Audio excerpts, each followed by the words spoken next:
Rambut Chevra Yolandi usai 7 bulan nikahi Via Valen banjir komentar. Via Valen dan Chevra Yolandi masih merasakan masa-masa bahagia sebagai sepasang pengantin baru. Kini tepat 7 bulan usia pernikahan mereka. Semua terjawab di unggahan Via Valen di sosial media. Namun, ada hal yang agak berbeda di postingan kali ini. Jika sebelumnya Chevra Yolandi nampak segar dan necis penampilannya, lain di penampakan kali ini. Setelah menikah, Via Valen dan Chevra Yolandi memang menjadi pasangan favorit para penggemarnya. Apalagi perlakuan Chevra Yolandi kepada sang istri yang sangat romantis, membuat banyak orang yang iri dengan kemesraan pasangan suami dan istri ini.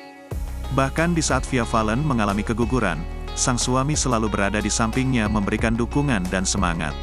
Seiring dengan berjalannya waktu, penampilan terbaru Chevra Yolandi, suami Via Valen menjadi sorotan.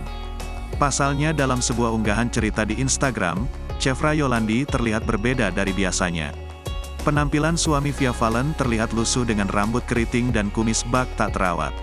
Sebelumnya, Via Valen dan Chevra Yolandi jarang mengumbar kemesraan, bahkan kisah asmaranya tertutup. Tak lama setelah menikah, pasangan ini berangkat umroh bersama dengan penampilan yang adem. Chevra Yolandi terlihat gagah mengenakan sorban, sementara Via Valen tampak anggun memakai hijab.